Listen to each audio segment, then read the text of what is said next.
Chairman, and appreciate the witness's testimony. I think you're seeing, which is helpful, I think it's as much important to this committee as it is to all of you, some bipartisan consensus on some key issues. A lot of us, my state of Alaska, is also dealing with the opioid problem in a massive way. There's concern about the Coast Guard's budget. I chair the subcommittee on the Commerce Committee that oversees the Coast Guard. I can tell you, it's clear to me Secretary Kelly doesn't agree with cutting the Coast Guard's budget, so we're all going to work together on that, and I think it's a seam, some ways, between this committee and the Commerce Committee, because the Coast Guard is a branch of the U.S. military, and it's a very important branch of the U.S. military, so I think a lot of us are concerned on that. And then you've seen a lot of concern and interest in the Arctic, not just coming from the senator from Alaska, but bipartisan group of senators are concerned about that. So, General Robinson, you are the advocate for the Arctic in terms of capabilities. There's a lot of talk about icebreakers. We have really 1.5. Russians have 40, building 13 more. Senator Perdue talked a lot about that. Have you actually been on one of the icebreakers that we have? No, sir, I haven't. So I was this weekend. The Polar Star, which is the heavy icebreaker, and the Healy, which is a medium icebreaker. And I want to mention, and it's, again, I'm not sure which jurisdiction it is in terms of committees, but it was shameful. Shameful. The Polar Star was built in the 70s with technologies from the 60s. And as Senator King mentioned, it deploys down to Antarctica. We should never, never allow the men and women who serve in the U.S. military to deploy on such a bucket. This ship is a joke, and it's dangerous. And I encourage you, as the advocate for the Arctic, to go out and look at what our men and women who volunteer deploy on. These guys have to go on eBay to get parts for this ship. It's shameful.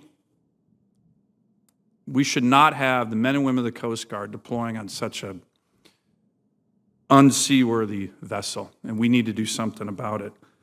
You mentioned the new strategy on the Arctic. It talks about FONOPs, which I think is important. Do you think we have any remote capability of conducting FONOPs if the Russians tried to, say, block off sea transportation routes or block off access to resource development, all of which I guarantee at some point they're going to try and test us on. That's why they're building up so much capacity. Do we have any kind of capacity right now to conduct a FONOP that would try to push back on Russian aggression buildup in the Arctic? Sir, we have discussed that briefly, but I haven't taken it to the next level of discussion. But I think the answer is no, but that's my view, having been out there. But do you have an answer on that? Sir, we have discussed it briefly. But we haven't taken it to the next level of discussion. I do watch where Russia ships are each and every day. I can tell you that. Well, it's one of these things. We put out a strategy. It's the new DOD strategy. We say we're going to do this. And my view is we don't have even the remote capability to do this. And when we have a strategy that says we're going to do something, we don't have the capability to actually do it. It undermines U.S. credibility in the world. And Lord knows we need to get credibility back in our foreign policy and national security. Let me talk about missile defense. Do you agree that the threat to the homeland is increasing almost daily?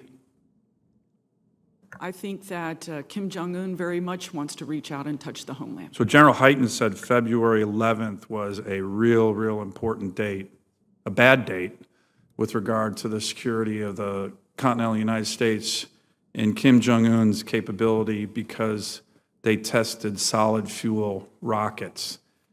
I'm not convinced at all. As a matter of fact, I don't think we have, I think we need to do a lot more with regard to missile defense. Do you agree with that?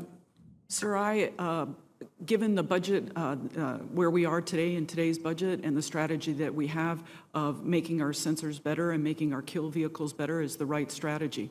I think if we have a different budget, then we can have a different strategy. So let me ask you the question without your reference to the budget. Do we need, given the increasing threat, which everybody sees, given the likelihood, not the likelihood, the certainty that within 1, 2, 3, 4 years, Kim Jong-un is going to be able to reach us with an intercontinental ballistic nuclear missile,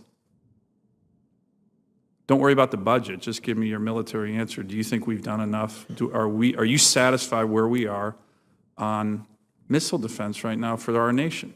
Yes, sir, I am. Okay, I'm not, and we need to do a lot more, given this threat is going to be on our shores. He's going to have the capability to nuke cities in the lower 48 at some point in the future. We know that. And I don't think we've done enough on missile defense, and I think we need to do a lot more. Thank you, Mr. Chairman.